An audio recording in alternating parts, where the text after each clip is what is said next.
other sessions, I will be putting the session up on my YouTube channel for those who can't make it. A lot of people said they couldn't make it. So I think it's just a difficult time of the year to pin everyone down. But thank you everyone for joining the session today. This is going to be our last session, as I said, for the year. I appreciate the fact that you guys have taken the time out on a Saturday morning to come and listen in person and not just like listen to the recording. I know that your time is valuable and I do not take it for granted at all. So thank you so much for actually taking the time out to join the session in person. Just a few rules, please just mute yourselves so that we don't get interference, because if I hear stuff in the background, take into account the fact that this is going to be a recording that's going to be uploaded. It's helpful if there's no interference. So please make sure that you mute yourselves and then unmute yourselves if you want to ask a question. Please do ask questions. As those of you who have been on these sessions before, I like them to be interactive. Put your hand up. I will be monitoring the chat. If you have a question, put it in the chat, or just, unmute yourselves and then interject and then ask your questions, because I think we're all here to learn from each other. And as I've said before, like, I don't have all the answers. I'm also like winging it as I'm going along. So if you guys can share your stories and share your insights, if you have any, I would really appreciate that, so we can all learn from each other. For those of you who obviously are joining the session today, my name is Rory Sang, and I will be giving the session, I'll be presenting to you guys today on just tips on starting as an in-house counsel in the finance sector. So I did focus this presentation on finance because that is my experience. So I'm currently a senior legal advisor at Nedbank within the property finance sector, property finance division. I don't put a lot of that on my social media stuff because companies end up wanting to interfere with what you post and don't post. But yes, I am at Nedbank. I do have a 9-to-5, other than the other stuff that I do on the side. So that is the experience I'll be speaking on. I've been at Nedbank now for 2 years. Before that, I was at ABSA, also within property finance. So I have got a lot of experience as in-house counsel. I think I was at ABSA for 4 years. And before that, I was at Norton Rose Fulbright. So I've been practicing for like 14 years now, and I have experience from both in-house and in practice. So I was at Norton Rose Fulbright for like 4 years, and before then I did my articles at Bowman's. And actually between Bowman's and Norton Rose Fulbright, I had the opportunity to go overseas and work for a law firm in New York called Cleary, Gottlieb, Steen and Hamilton. And when I was there, I interacted with a lot of outside counsel for all of the big like international banks like Goldman Sachs, Bank of America, Merrill Lynch, Citigroup, like all of the international banks. So I also have that experience from working with in-house counsel, working with in-house counsel in another jurisdiction, right? Or in-house counsel internationally. So I'm hoping to bring those insights today, and also insights from having been in practice and worked with in-house counsel from that perspective. So let me know if you have any questions. I hope that you will find the session valuable and that it will help you in your journey to either moving in-house if you're in practice now, or doing better in-house because you're already there. So I always forget to say this. This is like the 30-second selling pitch. For those of you who don't know, so I run the mentorship group, but I also recently launched my legal merch store for Mulao, and we sell t-shirts. So if you want to buy a t-shirt at some point, you can contact me on social media, on LinkedIn, or send me an email, because you guys now have my email address. You can send me an email, or you can WhatsApp me, or you can contact me on LinkedIn or Instagram. We are working on the merch store, so baby steps. And I have shared my journey with you guys before. And if you're interested in understanding, what I'm doing with Mulao, what is the purpose of the platform? A lot of people are like, Rory, why are you giving these sessions for free? Like the mentorship stuff. I explain all of that I did a concise little sort of email thing to all of the mentees so that I'm upfront with you guys and you understand the journey that I'm on, and I'm excited for those who are coming along with me on this journey. But in short, like, I'm building a brand called Umulao, right? And it is going to be focused on various aspects of the legal fraternity. One of those is this mentorship group, and I will never monetize this one, the mentorship group. So the mentorship group is part of me giving back, building awareness for the brand. But I will never monetize this. But the things that I am monetizing with the brand are like the legal merch. We are going to be launching hoodies next year and like coffee cups and all of that, but it's like a work in progress. But be that as it may, we've started the merch store now, and these are t-shirts. I'm actually wearing one right now. Don't know if you guys can see. And that's going really well. Like, we've started getting a lot of orders. So if you guys are interested at any point, reach out to me, and I'll hook you guys up with a t-shirt if you would like to buy one. It's 400 Rand and then like 100 Rand postage fee, but that's like not you don't have to do it. You can do it whenever you want to, or even wait for like our merch store to be launched next year. So I just wanted to put that out there. Okay, so today, as I said, I'm going to be talking to you guys about how to do well as in-house counsel within the finance sector. And as I said, it doesn't necessarily have to be within the finance sector, but that's what I'm going to focus on. So the first couple of slides, I'm going to talk about what to do to transition into an in-house role, or how to find that role. But the stuff I'm going to talk about in the first 3 slides also will stand you in good stead once you are in the role, right? So, and the reason why I actually brought up this topic was because Ukwezi, one of the mentees during our last session, asked about this. And I thought it's a topic, it's something I get asked all the time. People are always like, how do I move in-house? How do I get a role? Because currently I'm like in practice and I want to move and find a role in-house. And then I get like messages on LinkedIn a lot about this. So I thought it would be great to put it into like a concise, like 10 slides, talk about it in depth, and then you guys can ask any questions. So the first thing that you need to do is you need to understand the industry, and you need to be up to date with market trends. So depending on the role that you're going in-house for, there is a bigger sector within which that industry functions, right? So I'm in property finance, for example. You can go in-house for financial services, or you can go and work for Sanlam within the insurance sector, or if you want to go and work for a mining company as a legal advisor, you can do that.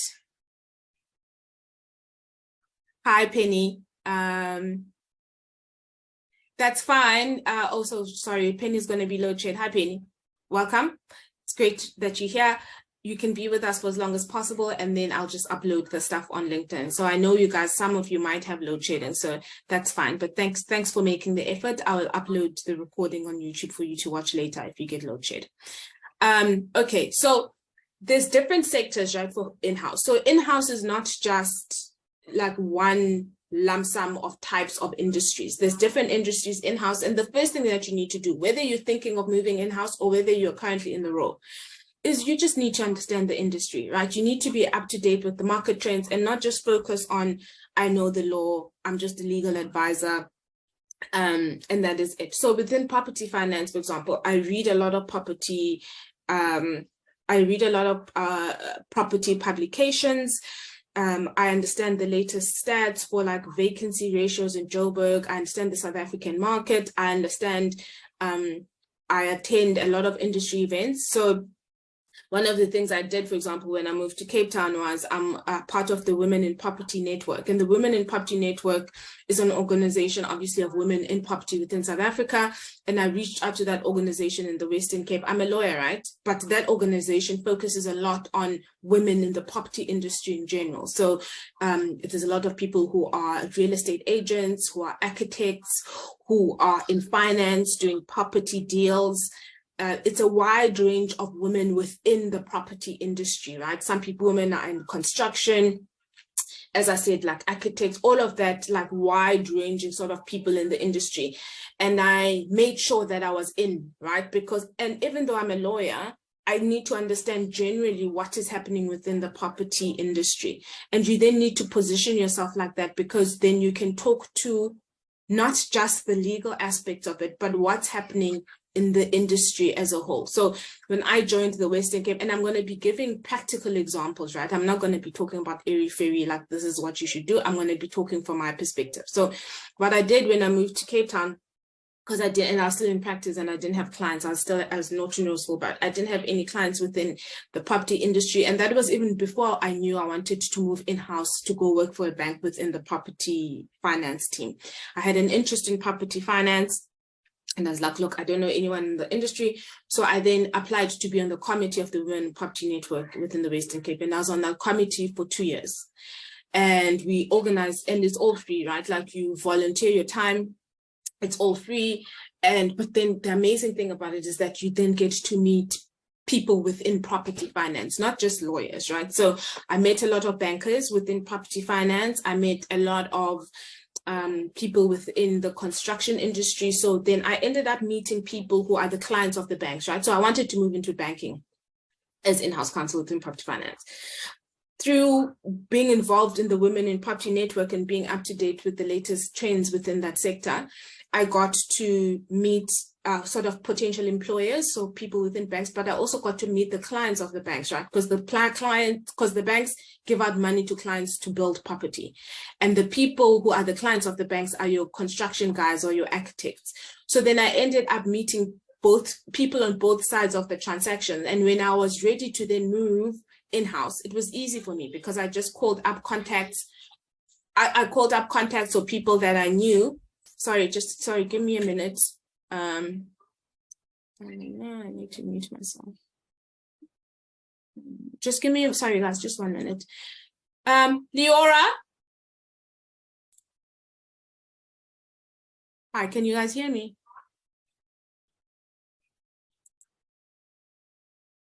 Yes, we can. Okay, that's fine. I'm just, yeah, okay, cool. So that's just a practical example of how you need to understand the industry. You need to be up to date with market trends. And that way, when you're ready to move, you already have the contacts in the industry. And as I said, this is not just limited to property finance, right? I'm talking about property finance because that's my niche. So if you think that you want to move into a certain role in-house, you don't make that happen now because you're frustrated with your job. You need to be planning a year in advance. So if you know, like in a year's time, you want to move, then you need to start making those contacts, right? So going to industry events. So let's use mining and not property, for example. If you want to go work for a mining house, you have an interest in mining law, read all of the mining magazines, attend like the mining indaba, meet people within that sector, and not just focus on networking or meeting people within law, because those people are not going to help you. Going in-house is about contacts. It's about knowing people within the industry, and don't just reach out to those people when you have a job. And I'm going to talk about branding and networking next, because it's also very much part of the reason why it will be easier for you to move in-house. So that's the most important thing. And obviously this doesn't stop once you have your role in-house or you're in-house, or you have already moved into your position. This needs to be an ongoing concerted effort. Don't just read law, LexisNexis and Durabus and all of those legal publications. You need to have sector-wide knowledge. And this is something that in law school, you think you don't need to do, right? As a lawyer, you think, oh, I need to be up to date with the latest cases. I need to understand the latest legislation. Yes, you need to understand that. But if you're someone who's taking charge of your own career, you're making moves, you want to move into different roles, you also need to be up to date with the wider sector in which you function. And I've already used examples like mining, insurance, property finance. You just need to identify what that sector is, and then make sure that you're up to date. Because when you also, even in interviews, right? Because if you're well versed in what's happening in the industry, you can throw out some stats during the interview. You can also, once you're in your role, you'll be able to also give legal advice that is grounded on commercial awareness. And so if, for example, a practical example is if I'm in property finance and I know that the residential market is not doing that well, right? And then someone is coming in wanting to do a res deal. I'll be like, are you sure? Did you see the vacancy ratios within the property sector over the last 5 years?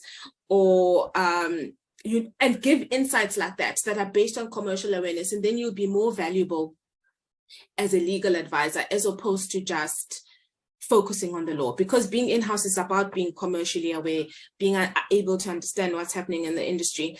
A good example of how this helped me once was, I don't know whether you guys know that Maponya family from Soweto. He was like a big property guy. He like did Maponya more. And he was like 78, Mr. Maponya. He died like 4 years ago. And obviously, like I was keeping, this is when I was at APSA. So I was keeping up to date with industry trends. And I know this guy had died like 2 years ago. It was everywhere within the property sector, whatever. And his son had taken over the business. So then I got an instruction to draft a loan agreement, and there were resolutions from the board of directors of his company. And then one of the trustees, they're like, no, get Mr. Maponya to sign one of the documents. But I'm like, guys, but Mr. Maponya died 2 years ago. My bankers didn't even know this guy had died. But I was like, you know, so that's like a funny story about, you know, being up to date with the industry that you're in. And that is just an example of how you can add value to a team that's not necessarily legal related, if you keep up to date with what's happening in the industry. Any questions on understanding the industry and keeping up to date with market trends? Okay, there's a question.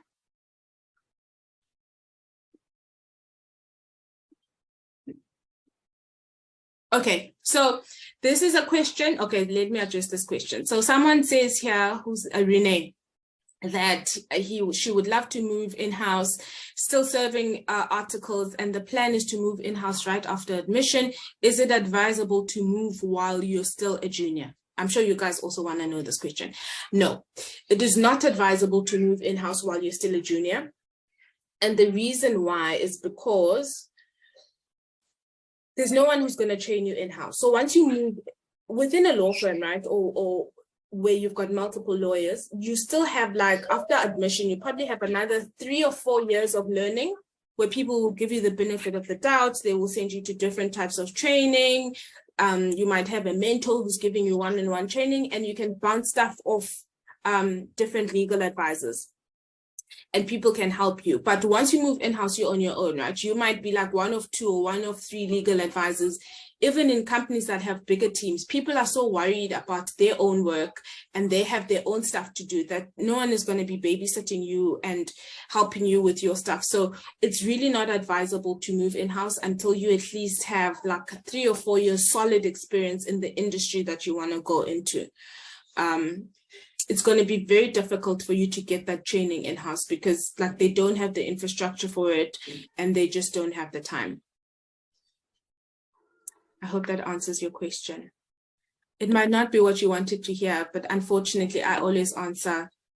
I get this a lot as well. And I always say, like, just try and wait for as long as possible and get as much experience in practice as possible, because your learning curve is going to decline from a legal perspective.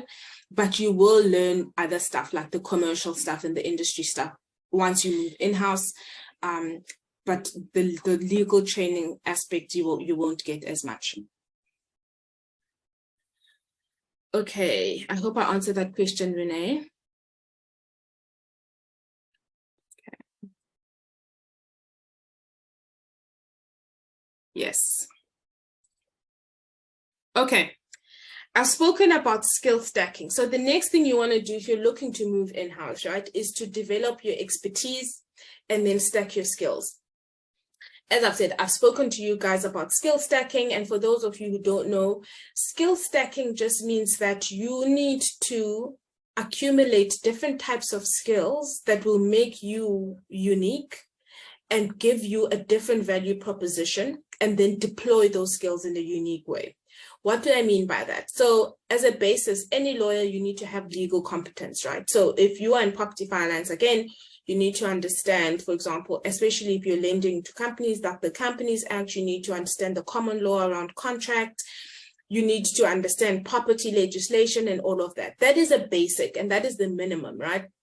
But if you want to stand out, if you want to find opportunities, you then need to start thinking about what other skills you will need to learn, and then start accumulating those skills. So if you think about a stack, like it goes up like this, and I've written a whole a mini article on a mentorship group for the mentees on skill stacking. If you want me to send that to you and you haven't received it, just pop me an email and let me know, and I'll send you the note. But some of the skills that you need to be stacking and accumulating, especially if you're going to go in-house, very important around communication. So you need to be writing well, you need to be speaking well. And when you move in-house, the writing and the speaking is not going to be the same as being in practice, right? So in-house, people want stuff that's short, that is concise, obviously in good professional English, but it needs to, like, no one is interested in how many cases you read or the number of footnotes on your paper. Like, people just want clear, concise, short memos, short answers, very much based on good commercial outlook.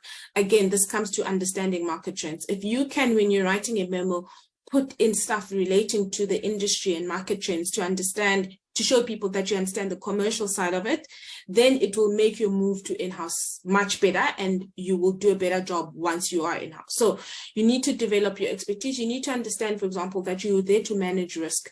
So you need to understand what issues, for example, compliance is a big part of being in-house. So if you are working for a bank, for example, you need to understand the banking regulation. You need to understand what the banks need to comply with in doing deals. You need to understand, if you're sharing client information, you need to understand stuff like POPI and keeping confidential information of participants. All of those skills are skills that you will need to deploy in-house. So, and it's expertise that you need to start accumulating before you move into your role, because again, it's going to be difficult to develop those skills once you're in-house. You can, but at least you need to have some basis to start from. So if you're looking to move in-house, I think getting skills like compliance is a very good way of making that move, and you can get the skills in different ways, right? So if, for example, let's say you are in litigation right now and you know, I'm not going to last for long in practice, and in 2-3 years I want to find a role in-house, then you need to be thinking now about maybe moving into more of a compliance role, or possibly getting like some commercial experience while you're in practice, whether that is volunteering for different teams, or doing a course on compliance, doing a course on POPI, writing about sort of those niche practice areas, and then stack your skills and expertise so that you are ready to move in-house. So being in-house is not about just knowing the law, it's about knowing all of these and being able to have different sets of skills. As I said, communication is definitely one. And then there's like the softer skills, right? So emotional intelligence, understanding human psychology, understanding how to work with aggressive bankers, understanding how to push back on unreasonable demands. All of those are soft skills that you also need to be understanding and learning and developing before you move in-house. And obviously your skills and your expertise will be augmented once you move into that role. Any question on developing your expertise and stacking your skills?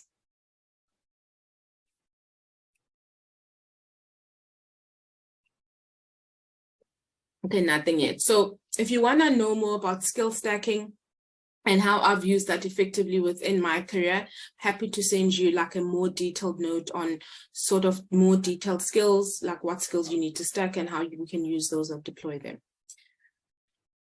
Okay, then next thing, building your personal brand. Now, I know you guys, I talk about this all the time, like literally personal branding is like my go-to panacea for literally every single thing.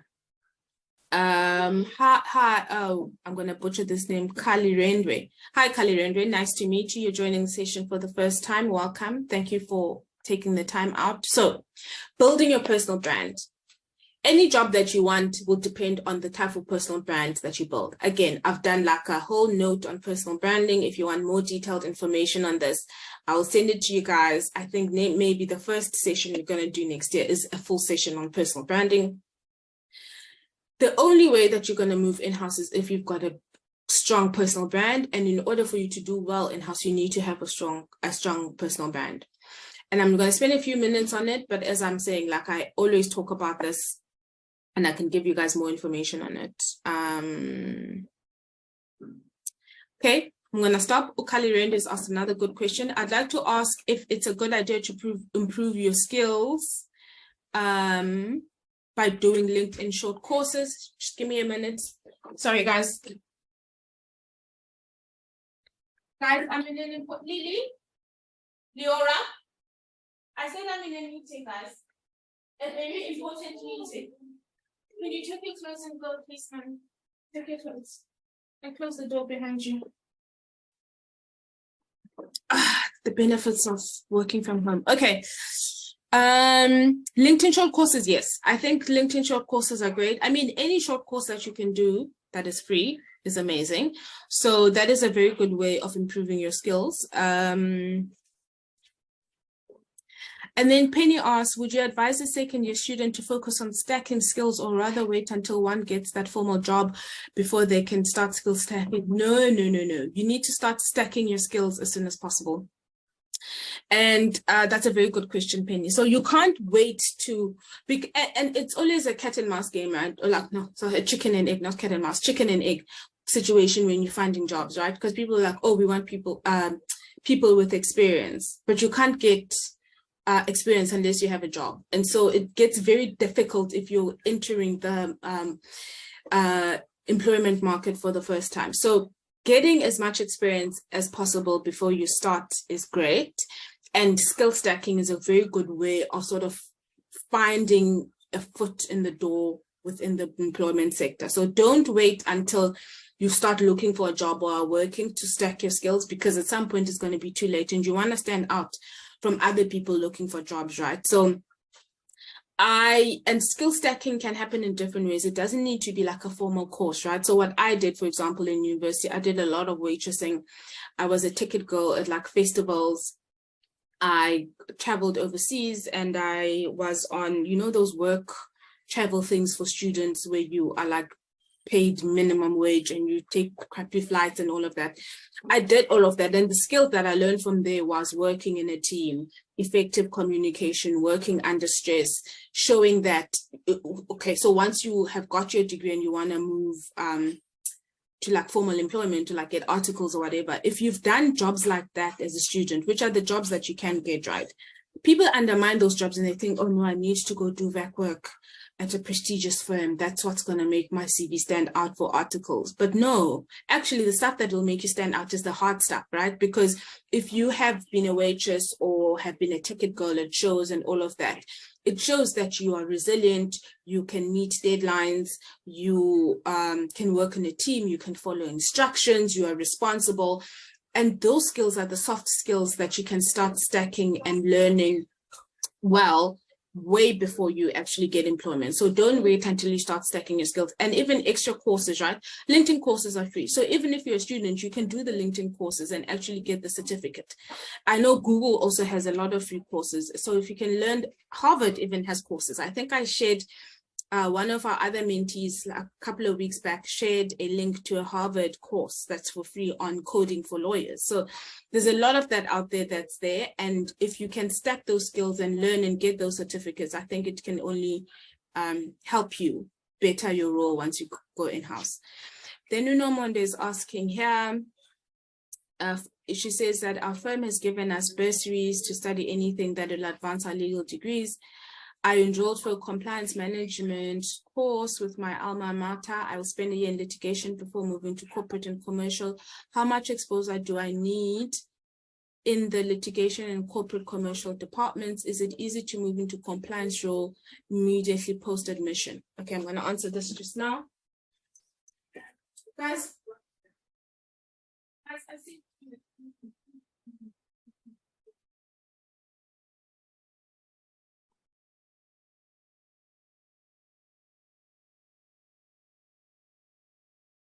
Sorry, guys, I've got 3 children and it's a Saturday and they're running amok. Okay, so, Unamonde, so you're asking about compliance. Yes, a compliance course, any type of course. Like learning is investing in yourself, right? And that's the best investment you can make. So I always, if there's a course that you can do, definitely do it. And then the question is it easy to move into compliance immediately post-admission? Again, I think this is similar to the other question I think that Janae was asking. I think post-admission is too quick to move in-house because you don't have the necessary experience. And And I can't say it's easy or hard. It depends on your personal brand, right? It depends on how well you did during articles. It depends on if the principal you're working for is going to give you like a glowing recommendation. It depends on whether you are attending industry events and you've got contacts within compliance. It all depends. It's not one way or another. It depends on how well you were doing. But I would say please hold off on moving in-house for as long as possible so that you can get that solid training in practice, because you won't necessarily get that solid legal experience or training in-house. So building your personal brand, and this should actually be building your personal brand and networking. And I am going to spend some time on this to just reinforce it to you guys. If you've heard it before, or if you're new to the program, I haven't spoken to you guys about building your personal brand. It all comes down to your personal brand. And your personal brand is it's other people's perception of you. So it's what do people say about you if you're not in the room. And you have a personal brand, whether you like it or not, whether you're invested or not, people have some type of perception about who you are and your competence. And so I would advise you to actually take charge of building your personal brand as opposed to just letting it happen all willy-nilly, because whether you do anything about it or not, you have some sort of brand.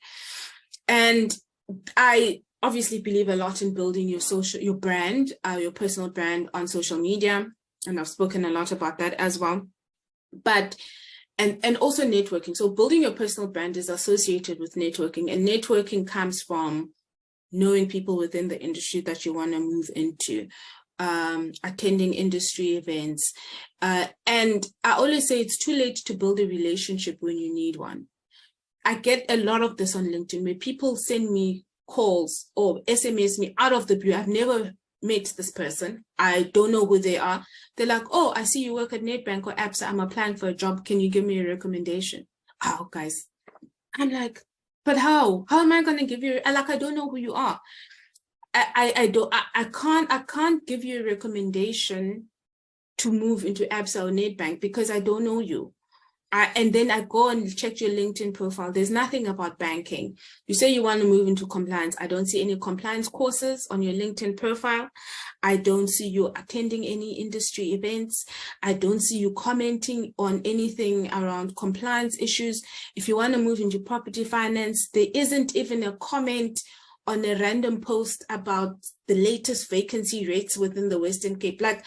So your intention must match your action. You can't say you want to move in-house and you haven't built a personal brand around what you want to do. Because if you want to move into a role, the first thing recruiters are going to do is go into LinkedIn. Like all recruiters are on LinkedIn. If you are not on LinkedIn and have a decent LinkedIn profile and you are showing what you're doing and your CV is literally on LinkedIn, in the LinkedIn format, obviously, that's like a whole other session on how to hack LinkedIn and stuff.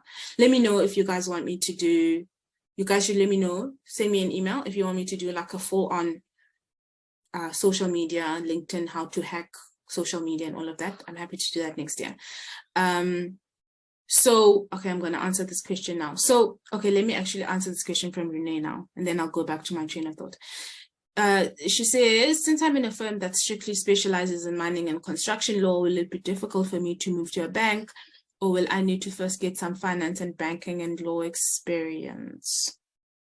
Okay, so Renee, it depends on what role you want to do in a bank, right? So if you want to go into the mining finance sector of a bank, then it's easier, right? Because you've got industry experience and you've got different divisions within banks focusing on different types of law. So you can move into a bank and do litigation. So banks have got departments that deal with litigation. They've got departments that legal departments that deal with insolvency, legal departments that deal with mining. So where they finance mining, the mining sector, they've got project finance, banking and finance, compliance, and within banking and finance, some banks have aviation. So if you want to do aviation law, you can do that.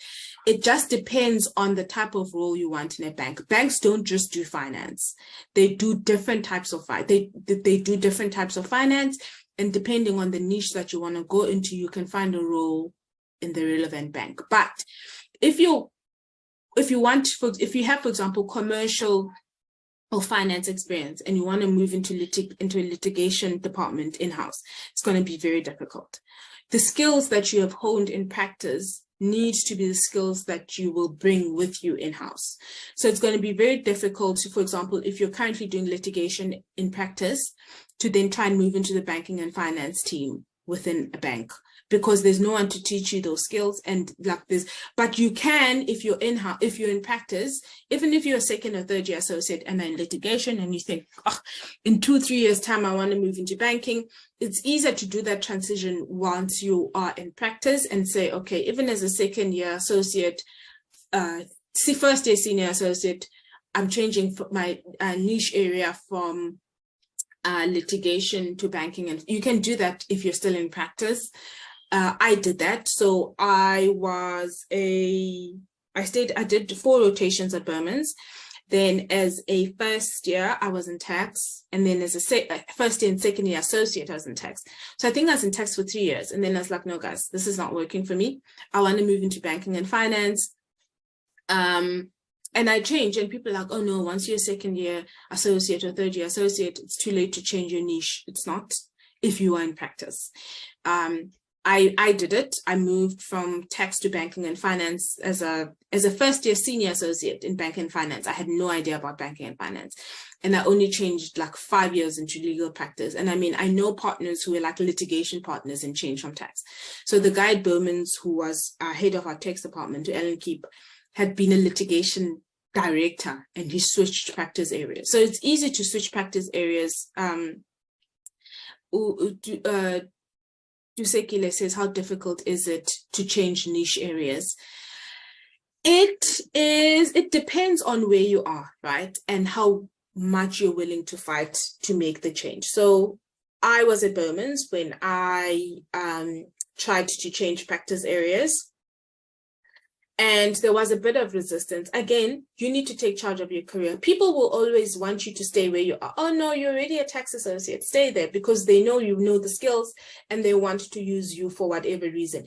When people don't want you to change, it's because they're not taking your best interest at heart. So if you really want to change, you will get some pushback, because people don't want to retrain you. They don't want to put the effort, but it's your career, right? And it's your life. So you will need to fight for it. So I got pushback. It will be very difficult initially, but what I did to get around it, because people can gatekeep that and say, no, you can't move to that department. So I just went over people's heads. So what I did to change from tax to banking and finance, for example, was the first thing I did, I started reading a lot on stuff in the property industry and banking and finance. So I would read the Mail and Guardian business section. I would read the Business Day. I would read sure, Renee, I'm happy to have answered your question. I would read what is this thing, the financial mail, consistently every week, so that I started thinking like someone who's in banking and finance. Then the next step for that is I did a master's in commercial and company law at Wits. Now that was a bit extreme. I'm not necessarily saying go do a whole master's in the area that you want to move into, but if you start, you can do a lot of short courses. And I've said this, like Get Smarter has got, through UCT, has got a lot of short courses. I run, for example, short courses with the UCT Law School, Law at Work. So it's like a niche division within UCT for the law school. And I run like 2-3 hour webinars on banking and finance law. That's a good introduction to banking and finance if you want to do that. And there's a lot of these short courses with universities or online that you can do to just start familiarizing yourself with the industry. And then start, so that you can start having those conversations. And obviously this was like a year's plan, right? I didn't wake up and I'm like, I want to move to banking and finance. Because people would be like, why? Everyone wants to move to banking and finance. So you can stay there in tech. So 6 months before I even started having the conversation with my principal, I started reading up a lot on the industry, and then I started doing courses. So I did a couple of short courses on finance, reading financial statements for lawyers through Wits. Then ultimately I registered for my master's degree in finance. And then I had the conversation, say, look, I have an interest. I started writing a couple of articles. And the thing is, writing articles, again, is a good way of niching yourself. from one area to another. So as opposed to writing articles on tax, I started writing articles on finance. And you might ask, but how do you do that? But, you know, you read up, you find a topic, you find a director within the area that you want to move into and say, please, can I co-author an article with you? This is the topic. What do you think? Directors love putting their name on work they haven't done. So if you're going to do the research, you're going to do the writing, and all they have to do is to edit your article, and then they just put their name on it and give you a bit of guidance, people are willing to do that. So you need to step out of your comfort zone. You need to reach out to people within the industry that you want to go to, and don't reach out asking for something then, right? As I said, when you need to utilize or leverage a relationship, it's too late to build one. But if you're approaching a director in a different niche to you, saying, you're bringing something into the table. You're saying, I'm going to write an article. I'm going to do all the work. You're going to put your name on it and co-author it with me without doing any of the work. All you need to do is to give me guidance and then like do a few edits, and that's it. Everyone is going to say, yeah, sure, I want to do that. But don't go first time and saying, I want to move to your department, right? So write 2 or 3 articles with a director. Then after maybe like a couple of times doing that, then maybe broach the subject and be like, look, I have an interest in this area. Can I move? And what happened to me, again, I want to bring it down to like practical examples. The director I was working for didn't want you to move to banking and finance. She was like, no, it's too late, whatever, excuses. I was like, oh, okay. So I did all of this groundwork. Then I got onto LinkedIn. I started writing a couple of articles on finance, reached out to directors in banking and finance. Then eventually, I didn't even ask him. I went to the bank and finance director and I was like, can I move to a department? Here's my CV. This is all the stuff I've done for bank and finance. I know I'm a first year senior associate. I'm willing to learn. I've written these 3 articles. I'm doing a course. I've done these short courses, and I've been reading up on property finance. Can I move to a department? And then he was like, yeah, sure. You know, so the ask was easy because I've done all the groundwork, but the ask will not be easy if you haven't done any work and you're coming out cold saying, I want to move departments. You need to be very strategic about it because it's not like the normal way or the normal course, because everyone usually sticks to the practice area they end up in. But half the time you end up where you don't want to because people are just not taking your interests at heart. And if you want to move, you just need to make it happen, and you can make it happen, but you need to do the work. I hope that answers your question.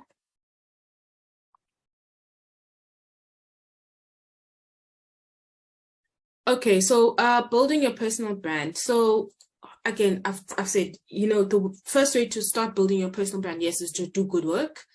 If you attending industry events is a very good way, again, of building your brand in the niche that you want to be in. And you don't need to ask, it's better to, and I always say it's better to ask for permission. What is it? It's better to ask for forgiveness than for permission. Because if you go to a director, oh, there's an industry event here, can I attend it? They'll say no. Or they might allow you to do it. It's like, it's your own career. Like, and I always say, like, you're an adult, right? You don't necessarily need permission to like boost your own career. So if there's an industry event you want to go to, and I did a lot of this, like I'd end up paying for myself. If something is like 500 or 600 to go to and your firm doesn't want to pay for it, then you just pay because it's an investment in yourself, right? So meeting different people within the industry, because then once you want to move and you've built that rapport with people within the industry you want to go to, once you are ready to do the ask of saying, please help me find a job, please refer me to your HR, those people already know you and you've already built a brand around that type of niche. Okay, so Normanda asks here, how does one do reaching out in general, especially to professionals in LinkedIn? Most of them are senior to us and we don't really bring much to the table as CAs and as law students. Okay, so it depends on why you are reaching out to professionals.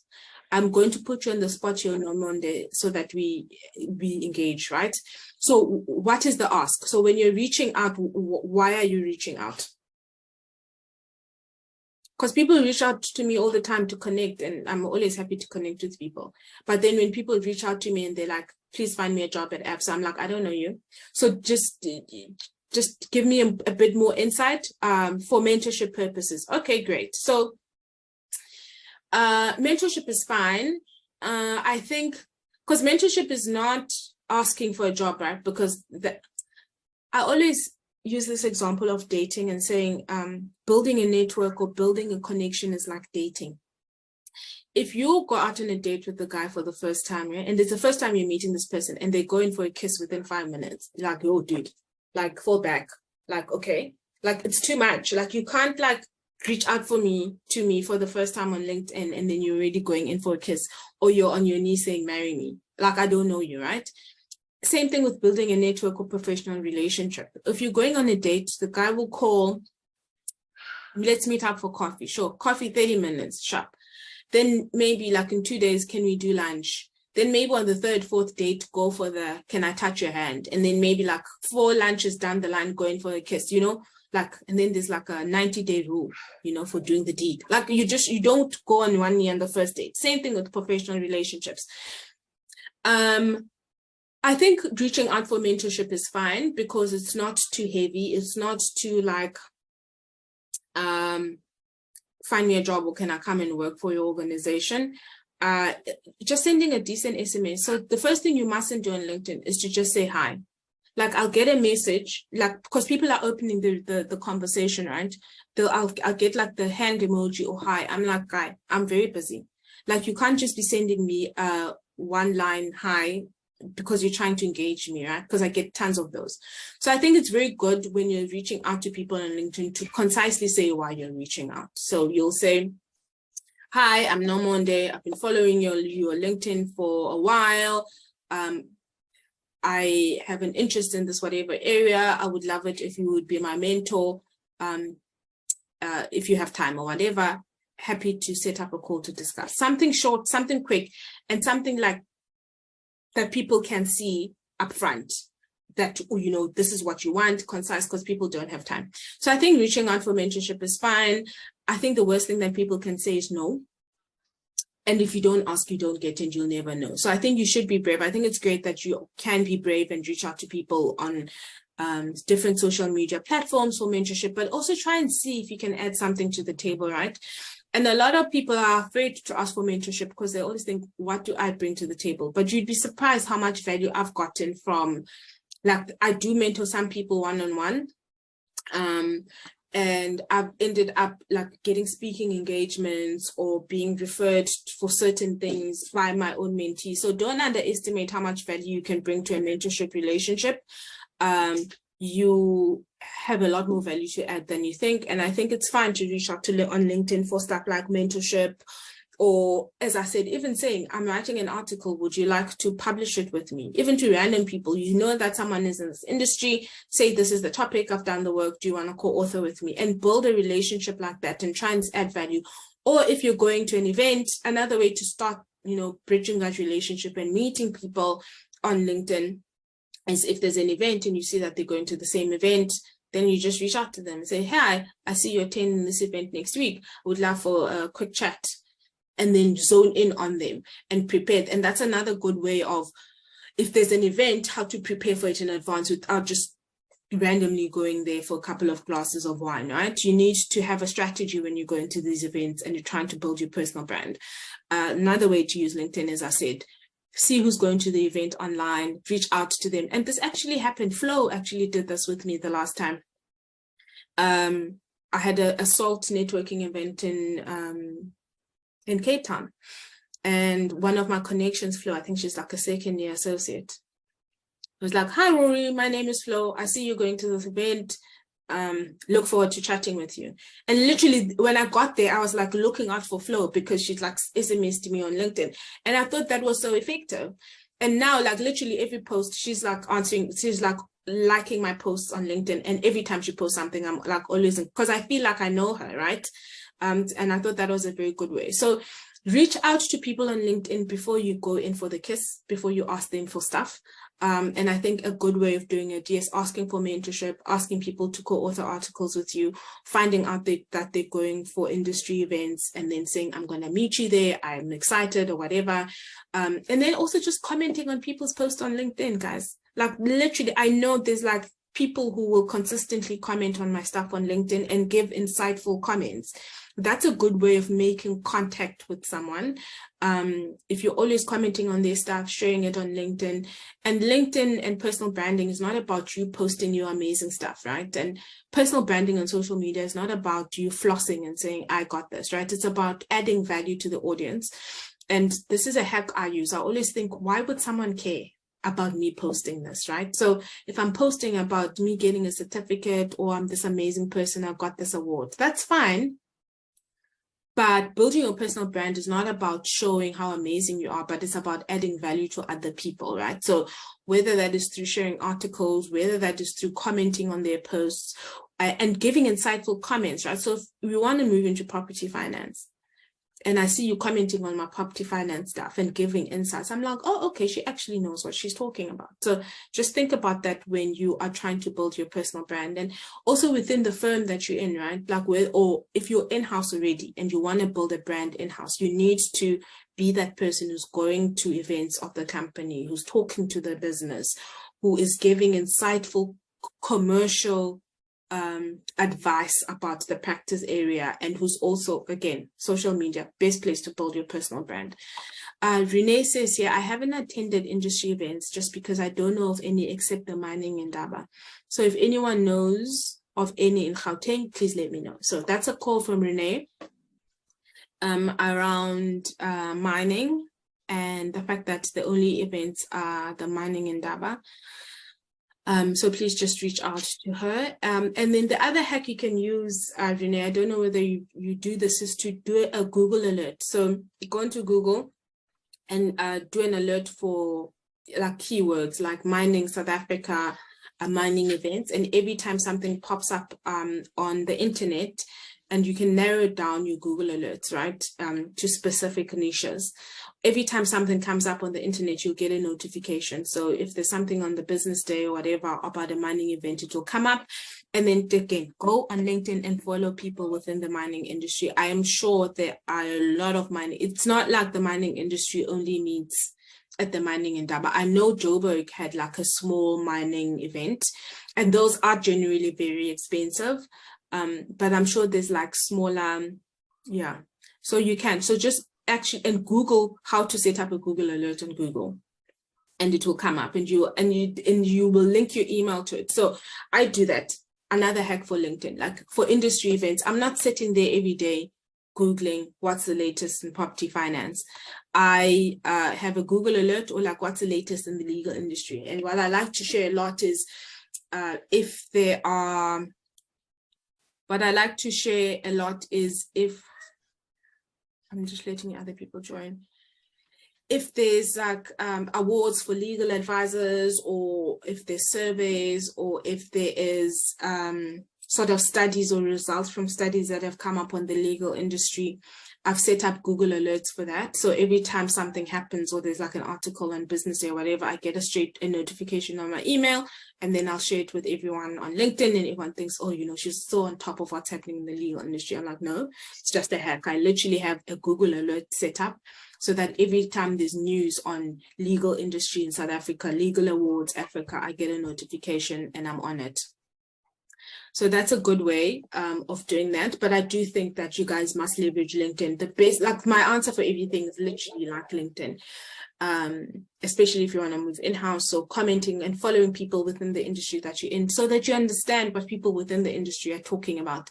And then once you're ready to move, then you can leverage those relationships and ask for referrals. And the recruiters are then going to go back and look at their LinkedIn profile and see whether you are active within that industry and you understand what's happening. I will, guys, it can't be 11, never. Okay, so this number 4 is understanding, and I'll share the slides and the recording, obviously. Understanding the company culture is very important if you're working in-house. And for example, the different banks have got different cultures. So for example, Investec, very like ruthless, very go, very corporate-y. Nedbank is known as, like, for example, the green bank. They focus a lot on sustainability. The people are generally a bit nicer. And there's like more of a team culture. Apps are sort of in the middle. So you need to understand sort of the culture of the firm you're working in. And the only way you'll understand the culture is to go to firm events, not firm, company events, talk to people and talk to different legal advisors in different teams to understand. So this is the vibe here. I'm not going to spend too much time on this because I think we are going to run out of time.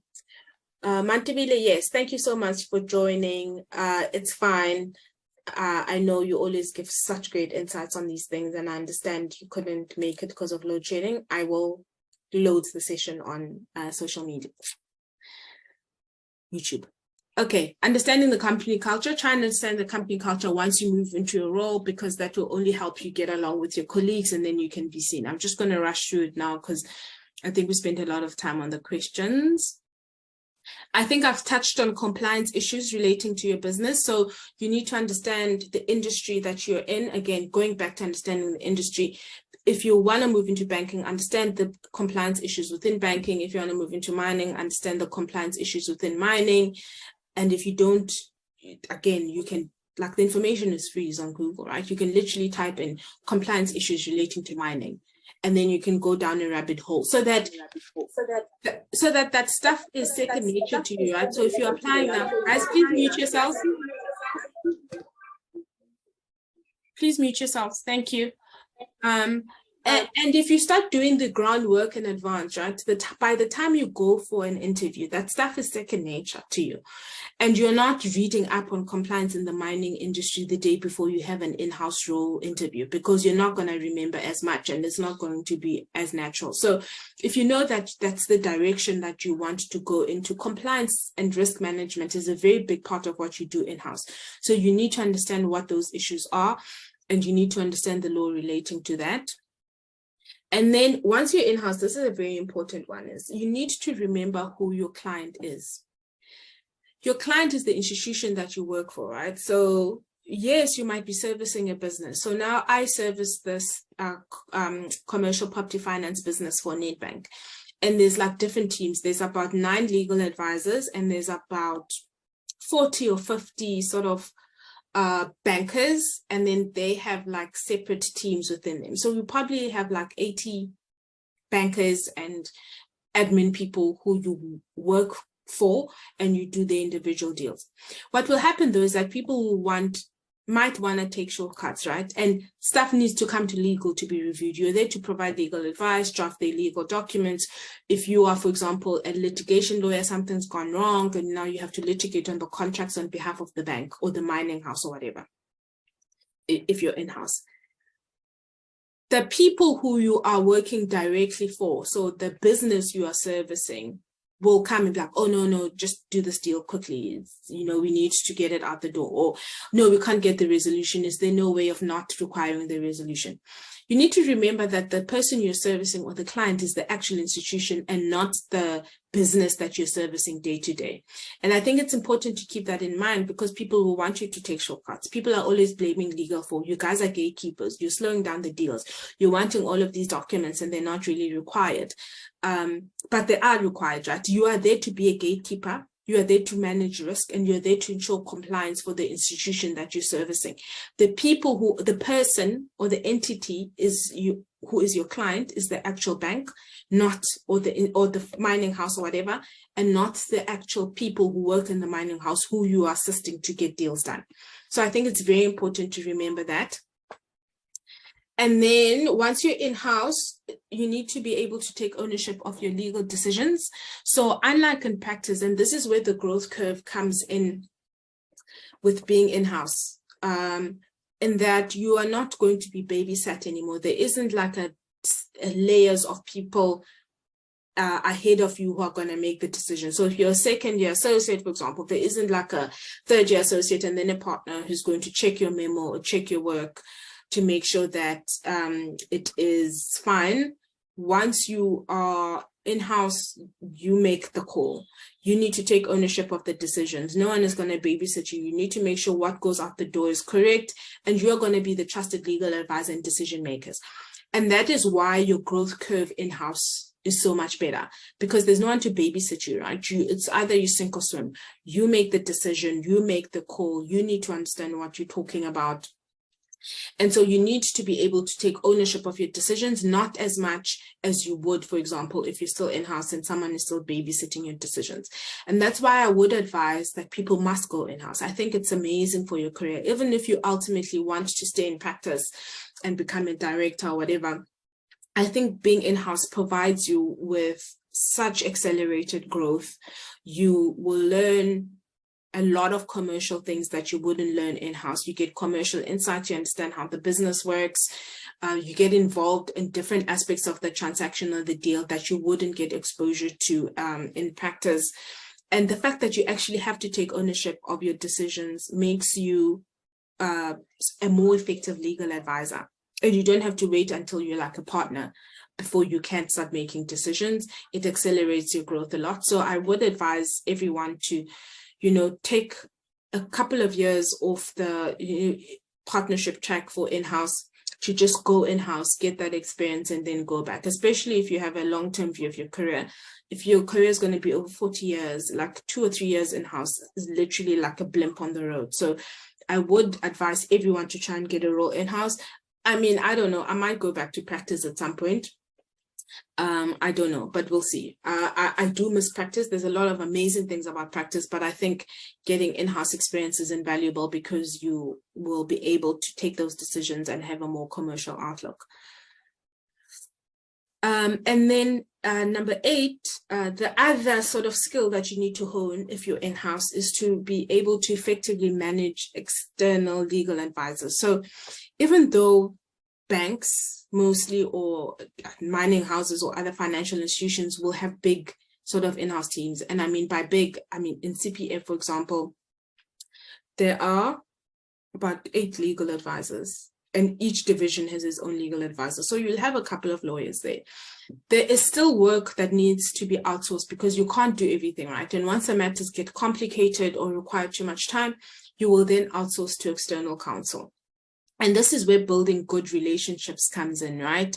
Because now the people who, hi Justin, the people who you used to work for in-house will now become your clients, right? Because all the lawyers who are in-house want work from external legal advisors. That's how lawyers in practice get work. They get work from legal advisors who are in-house. So the boss who was mean to you in practice will now be asking you to go out for coffee. I get asked that all the time. And I've got my own stories about being in practice and like people who are horrible to me now wanting to take me out for coffee. I'm like, no. So that's what's nice about being in-house, the fact that you can like now dish out work. The people you've come up with will, become your clients. And again, this goes back to building relationships and building networks, right? So the people who you have strong relationships with will end up coming to ask you for work. But if you then stay in practice, the people you worked with who will eventually also go in-house will become a source of work for you. It's like a cycle. And that's why building relationships is important, because we will all feed each other work at different parts of our careers or at different points of our careers. And that's how you actually effectively build a practice. So effectively managing legal advisors means that you will, yes, even though you now have some leverage and you start giving out work, you need to understand what the policy of the bank you're working for is around giving work to external legal advisors. In most instances, the call relating to who you will give work to stays with the legal advisor. So even though, let's say you're advising on a transaction and there's multiple bankers involved, ultimately, if the matter is going to be outsourced, you make the call as the legal advisor who you outsource to, and you will run that relationship with external legal counsel. So you need to understand what is the protocols of the institution you're working for in giving out work. So most banks will say you need to ask 3 different lawyers for fee codes. You need to make sure that your lawyers are BE compliant.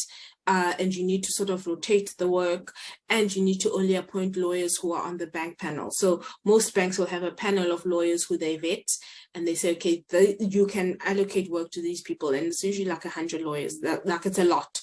but those lawyers have to apply to be on the panel like once every 3 years or something, and they get vetted in terms of the skills that they have and their competences and all of that. So you need to understand what the policy is for the institution that you're working for. So are they on the panel? Do they have the capacity to do it? Do they meet the BE requirements? And are you spreading work around? And then also effectively managing fees, right? So you need to be taking charge of making sure that they don't exceed the fee codes that they've given you, that their turnaround times are great. And that's what's nice about being in-house again. You can send an email on Friday saying, please, can I have this by Monday morning? And then you can go have a weekend. Then people in-house are going to be working on the weekend and give you work. I don't do that often, but I have done it. Sometimes I'm like, oh, guys, I'm glad I'm not in practice anymore. So you need to effectively manage those relationships. And the thing is, you need to nurture those relationships, because the lawyers who are in-house will actually bail you a lot of the time. So half the time I've like missed deadlines or thought, I was supposed to outsource this. I haven't done it. I know it's like a short notice, and people will like really, if you've built and nurtured those relationships, people will really come through for you. And the other benefit of having good relationships with the lawyers who are in-house is that you won't have a lot of resources while you are you won't have a lot of resources if you're in-house. So for example, the stuff that there's no librarian, there's no junior attorneys to do research for you. You might not have an extensive precedent bank, and you might have to draft some obscure document, and you can't just call someone in another department to give it to you. So if you have those or maintain those relationships with legal advisors in practice, people will give you stuff for free all the time, like a precedent for this. Or if you have a question that you can't answer, and you need a quick answer, you can always call someone up and be like, hey, dude, how does this work? And people will give you insight. So it's very important to manage those relationships, because you will call on them often in your role in-house, because you won't know everything. You won't have the resources to do your job effectively as well as you would if you were in practice, but you will also have leverage in your relationship with legal advisors, because you will be a source of work for them. And then Penny says, how would you advise one to move to an in-house role from an entry-level job that has nothing to do with the legal fraternity, especially if one has never been in practice? Okay, let me read it again. How would you advise one to move to an in-house role from an entry-level job that has nothing to do with the legal fraternity, especially if one has never been in practice? This is going to be very difficult, Penny, but it's not impossible. And again, as I said, first prize would be to have in-house experience in what you have to do, in what you would like to do. But if you don't, especially if you've never been in practice.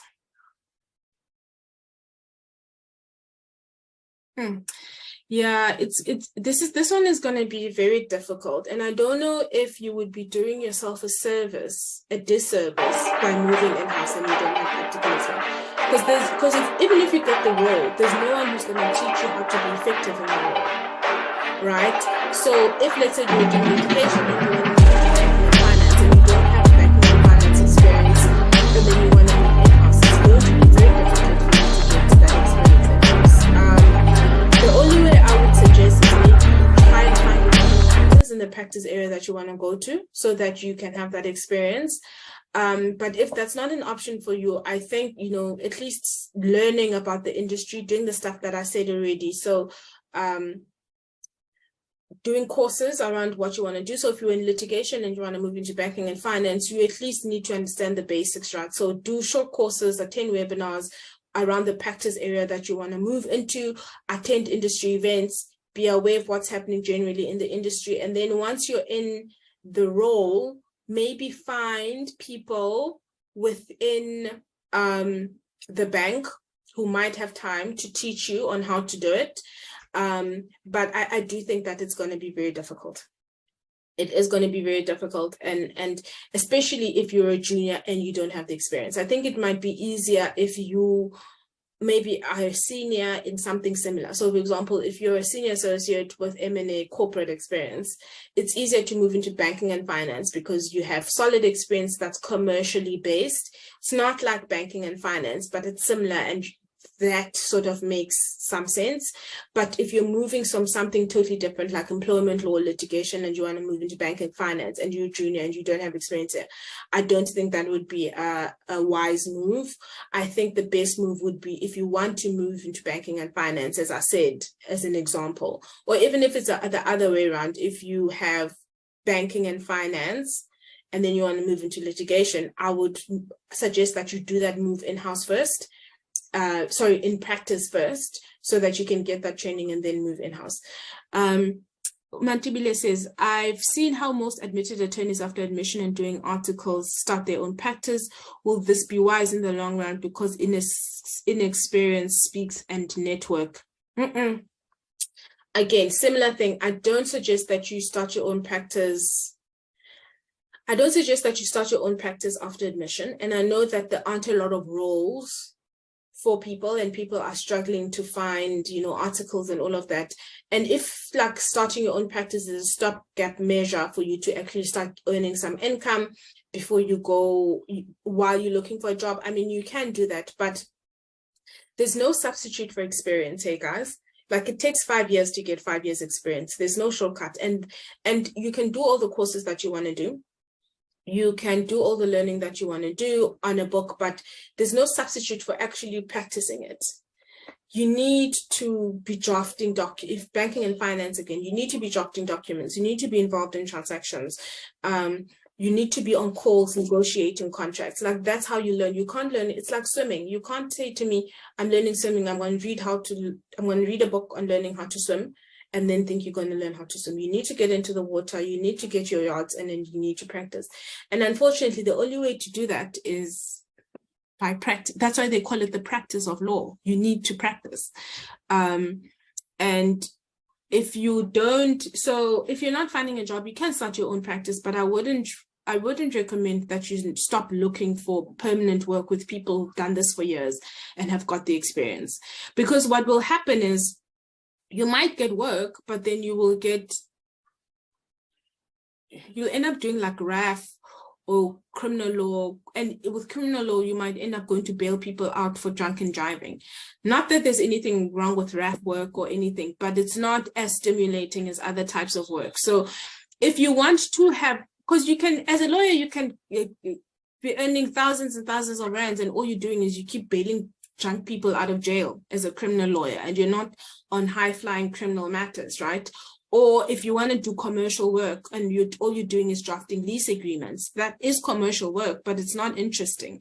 So it just depends on the type of practice that you want to do and the type of work you want to do. You can go straight out of articles and start your own law firm, but you won't have built a network. You won't have the skills to do high-level work. And in the long run, it won't serve you well. So you can put the title of CEO and founder of whatever firm you want, but the day-to-day work that you'll be doing won't be great. So there's no substitute for work. There's no substitute for practice, and there's no shortcuts. You unfortunately just need to find that one person or a firm who's going to believe in you, and you put in the yards. Like, I was in practice for 7-8 years. I think I was in practice for 8 years before I moved in-house.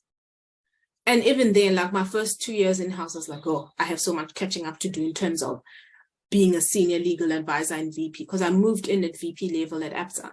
And still there was like a learning curve for the first year. And I'd been in practice for 8 years in South Africa, in New York, working with big banks. So there's no substitute, guys, for practice. Like, you need practice experience. But if you do find yourself in a role in-house, I hope that answers your question, Mantibili. If you find yourself in a role in-house, right, and you're a junior and you don't have experience, there are ways. It's not like it's not impossible. And what I've seen happening, and again, I'm going to use property finance as an example, is that within banks or within the financial sector, there are different roles for lawyers, right? So there are lawyers who do transactional work, like bank and finance, do deals draft. But there's also like sort of admin work or like compliance work where lawyers get hired and all they're doing is ticking a box, checking CPs, not doing any drafting.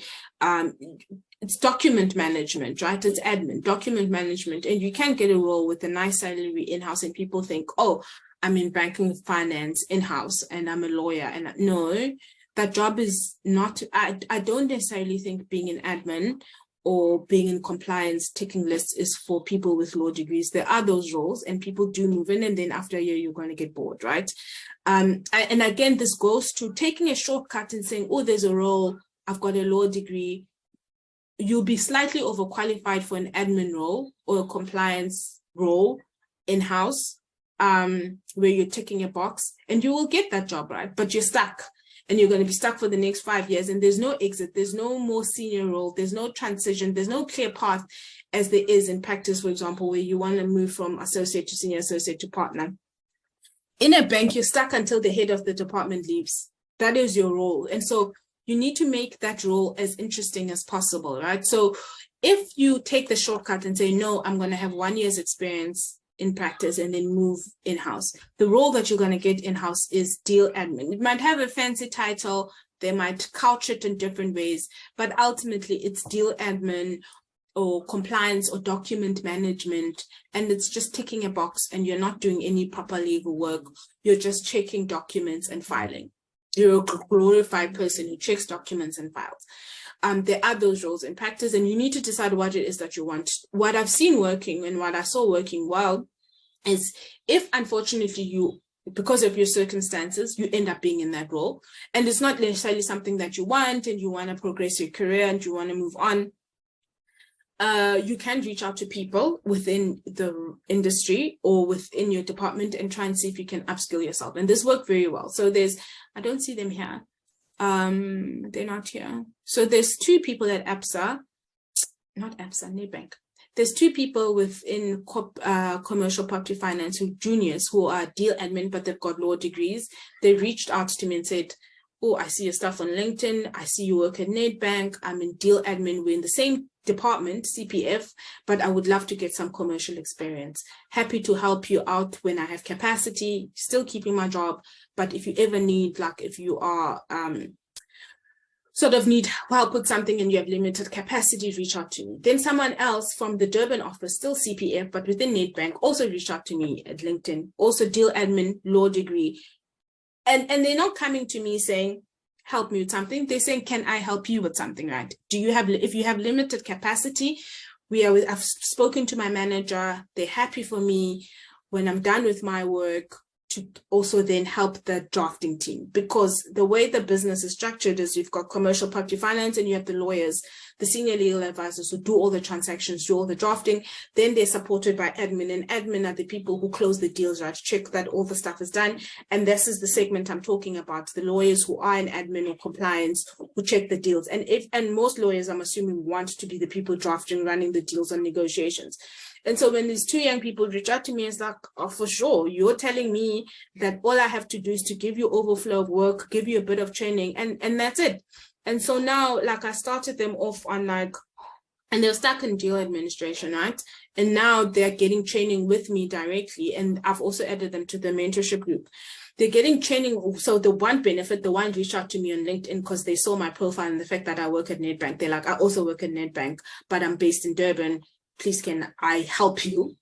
And then the other one reached out to me directly saying, oh, I'd seen your stuff on LinkedIn. I saw you worked at Nedbank. I looked up your email address internally in the directory. This is my name. This is what I do. I have a law degree. I have an interest in upskilling myself, but I'm in deal admin. I'm like, sure. So now, literally for the last 6 months, I've been working with them, bringing them onto my transactions, upskilling them because I have the time to do it. Well, I don't have the time, but I want to because it's the right thing to do. And now they're progressing from drafting resolutions to security documents to doing full-on loan agreements. I'm going to start bringing them in on negotiations and upskilling them like that. So it's not impossible to upskill in-house. If you don't have those skills, you just need to be very clever about how you do it, like how these two people I'm talking to you about did it. Being able to identify people within your organization who will have the time to help you and help you upskill. But it is very, very difficult, and those people are few and far between. So that was a good example of how people have done it, but it's going to be very difficult to find people. Then I'm going to answer another question here. Yeah, sure, it does. Is this the same as people being legal advisors instead of going deep into law, legal advisors for big corporate firms? Just clarify that for me, Mantibile, what is the question? Hi, Rory. You already answered. I just wanted to inquire about just going in-house and just going upskill, but you already answered it. Okay. Yeah. Okay, So thank you very much. okay, I hope I answered everyone else's question about this. I just want to do this.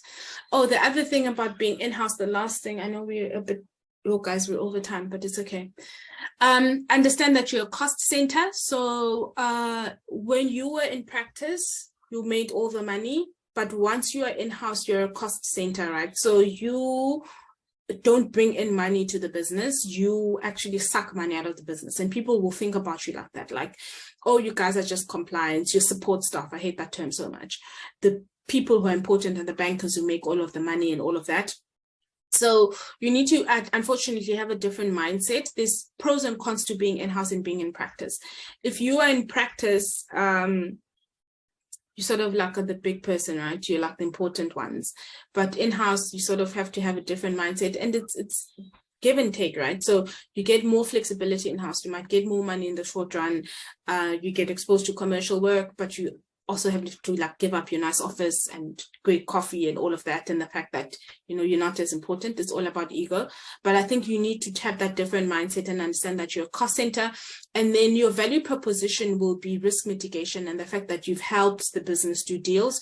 So you need to be thinking about, if my year-end appraisal is coming, how do I, you know, show that I'm adding a benefit and I'm worth the money that they're paying for me.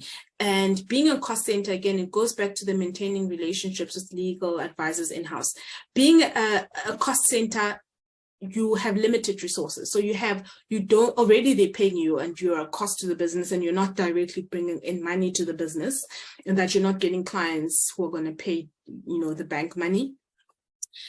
You won't have as many resources. So you might not have access to like the Priest and Banks and your LexisNexis and LexLaw and all of those resources.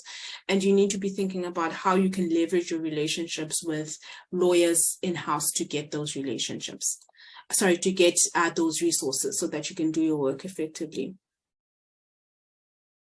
And then Justin asks, does one have to be admitted first to practice law before going in-house? What's your view? Very good question, Justin. And actually, the next time I give this presentation, I'm going to make that a slide. Do you have to be admitted to first practice law before going in-house? No, you do not. Right? So you don't necessarily need to do articles and be an admitted attorney to go in-house. A lot of the banks have got graduate recruitment programs. You can rotate around the bank and go into the legal department.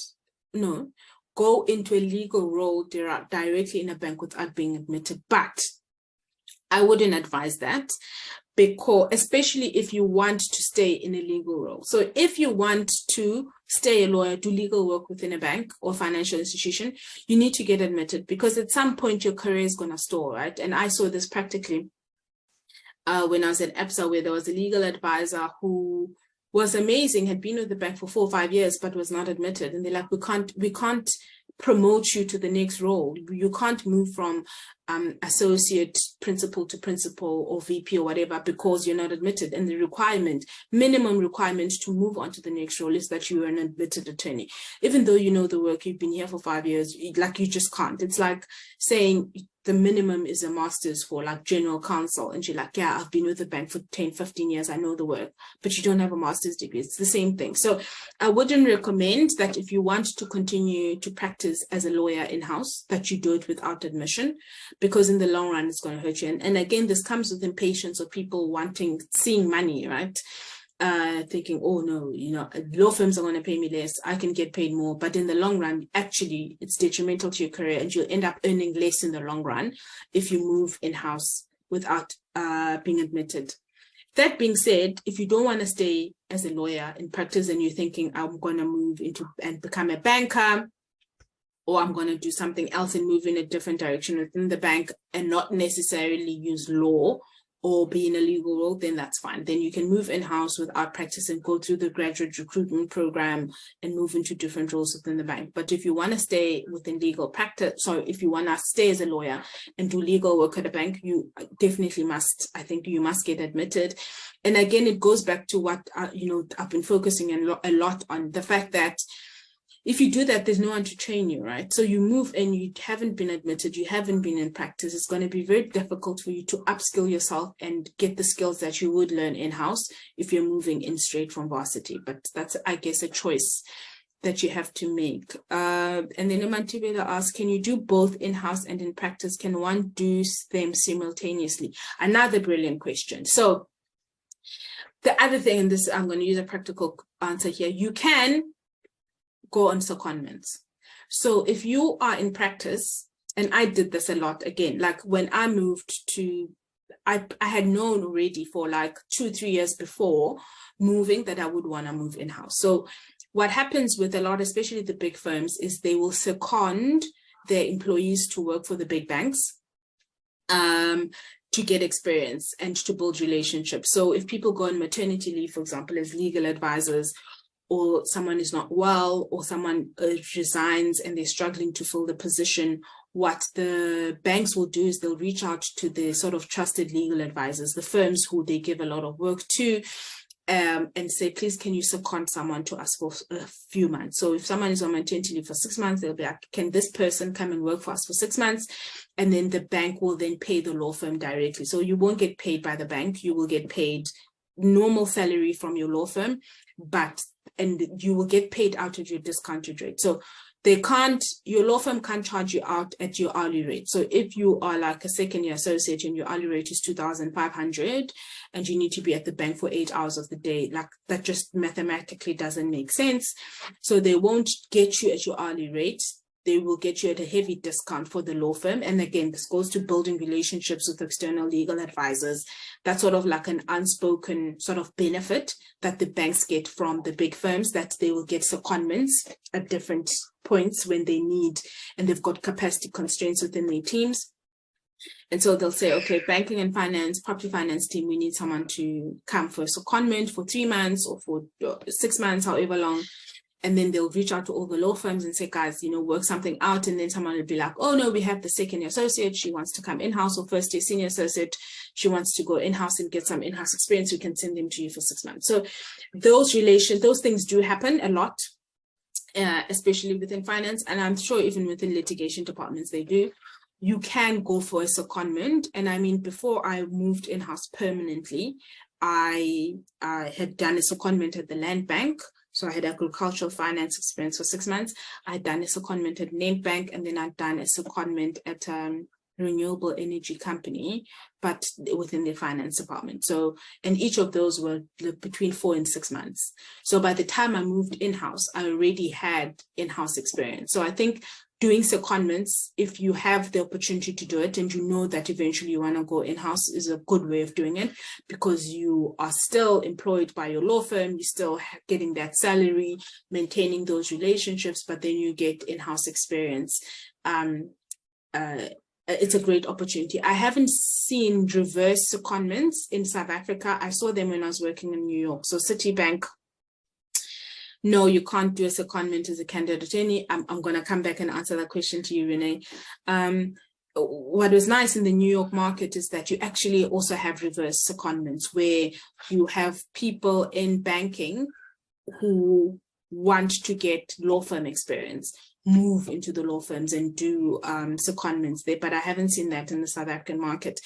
And that often happens in New York, where you have lawyers who are senior lawyers. So someone who's like maybe studied something else and is like 35, and they know that they want to stay in banking. Then maybe they've got an MBA, but they're a lawyer and they know they want to stay in banking, but they want to get commercial experience. They can go in-house for 2 years and get solid experience and continue to build that relationships on both sides. But as I said, I haven't seen reverse secondments in South Africa. I only saw them when I was working in New York.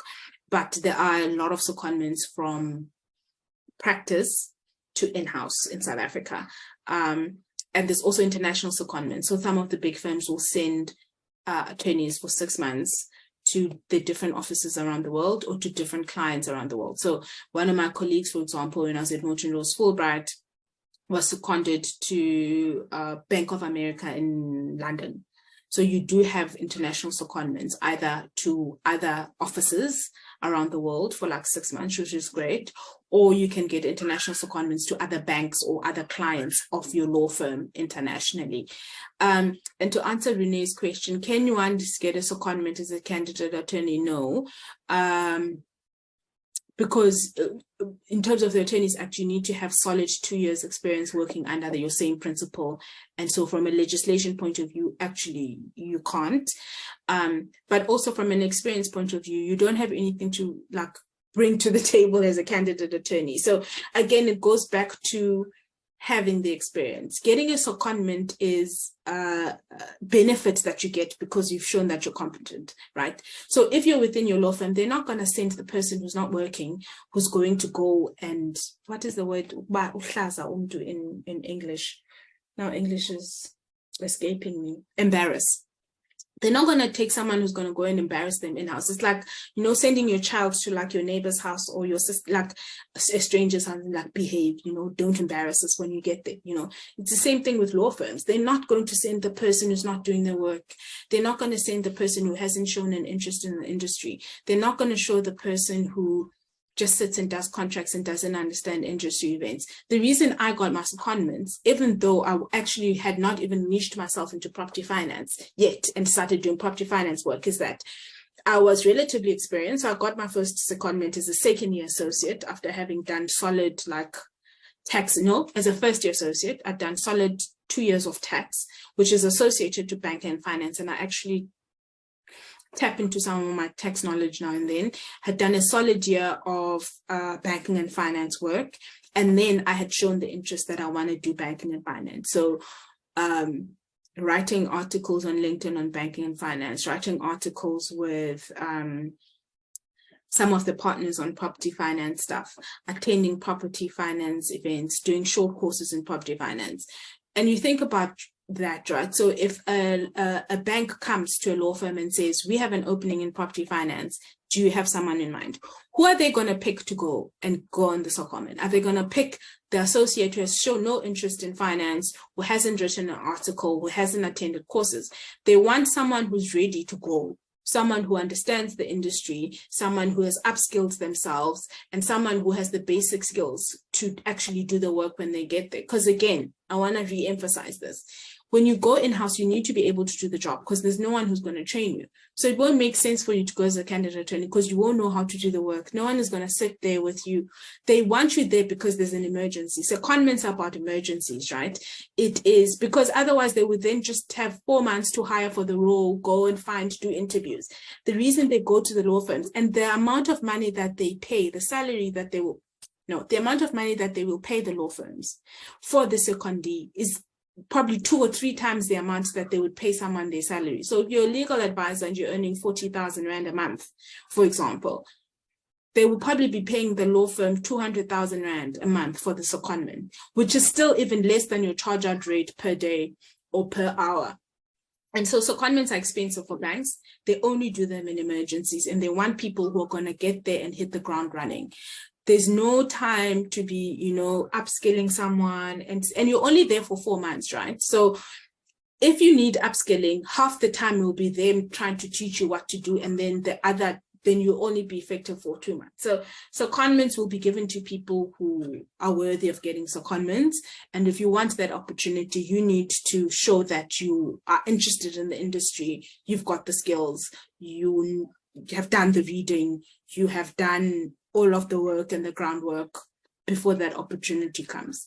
You know the saying that says there's no such thing as luck. It's when opportunity meets preparation, right? You need to be preparing for all of that stuff before it lands on your desk. And so, you're ready to put your hand up when the opportunity comes. Okay, and then I've spoken about that, typo, developing a corporate mindset. That's the last thing I want to talk about, the fact that when you are in-house, you are not just a lawyer. So don't give people 100 memos on these are the legal issues, this is the case I read. Don't try and show how smart you are. It's about understanding how the advice you're giving will fit into the industry as a whole. And again, it goes back to understanding the market, understanding what's happening, making sure that the advice that you're giving has got a corporate outlook and is business minded. Don't try and some of the things that you think, you know, when you are a lawyer that's working for a law firm, you're very risk averse, right? Like, you can't do this, you can't do that. This is not going to work. You know, like, you want to tie up everything in a nice bow and it must look pretty and be perfect. Like, that's what not that you can't do that when you're in-house, because there's so many things to be talking about, to be thinking about. The volume of work is a lot. Half the things we worry about as lawyers will never, you know, eventually happen. And so you need to not be as fixated on dotting the I's and crossing the T's as much as you would if you are in-house. And some of the stuff, and I want to give you a practical example for this. So if, for example, you're in a property deal and you don't have like a resolution from one of the directors, but you have like a resolution from 4 of the directors, and you're relying on security for like 10 million rand, the deal is like 1 billion, but you also have like other security for 800 million. And I'm like, you need to be thinking, okay, like in the greater scheme of things, right? This is a 1 billion rand transaction. I don't have a resolution from someone who's going to be giving 10 million rand security. The other directors have signed. If you were in practice, you'd be like, oh my God, all the directors need to sign because the MOI says all directors must sign, or something like that. Like, now, if you're in-house with that example, you'd be like, you need to take a commercial stance and be like, in terms of my risk management strategy, right? The debt is 1 billion. We have got firm security for 800 million. There's just an issue with this 10 million rand thing. And they're not even saying, no, we're not going to give you the resolution. The director's out of the country. We'll give it to you next month. As a lawyer who's in-house, you'd be like, no, we can't do the deal until we have this resolution for this 10 million thing. I'm like, no, yes, 10 million is a lot of money. But in the bigger scheme of things, this is a 1 billion rand transaction.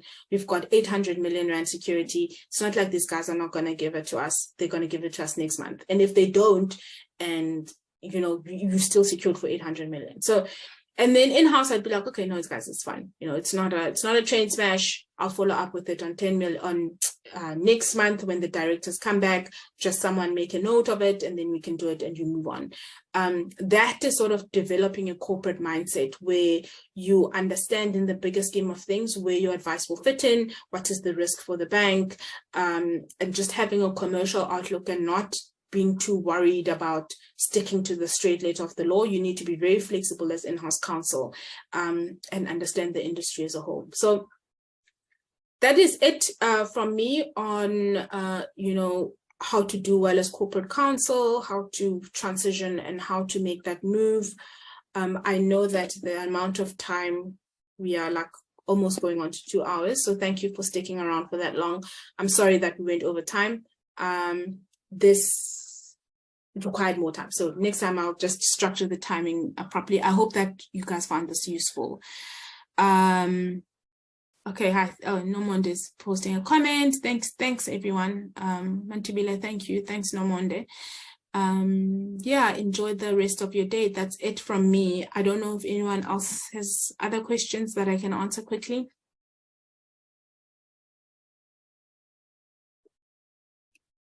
Okay, no. Okay. Yes, Mantibile. Hi, Rory. No, I just wanted to thank you very much for this year's mentorship program. And yeah, it's been very informative, and just thank you for just taking your time out. I know you're a mother, you're a wife, and, you know, just doing everything for free for us. I just wanted to say I thank you and just take time to honor you this moment. Oh, thank you so much, Mantibile. I appreciate it. Only a pleasure, and I don't take your guys' time for granted. So thank you for taking the time out. I know you could have other things that you could be doing with your time. So thank you for spending your time with me this morning. And yes, this is the last session for the year. So I will see you guys next year. I hope you guys have a good holiday. Keep in touch with me on LinkedIn. Let's be chatting on LinkedIn, and then I will catch up with you guys next year. Yeah. Have a good holiday. Do I have more sessions this year? No. Yes, I will have more sessions next year. It's, the session is, the mentorship thing is continuing next year. Again, it's once a month online, same format as this.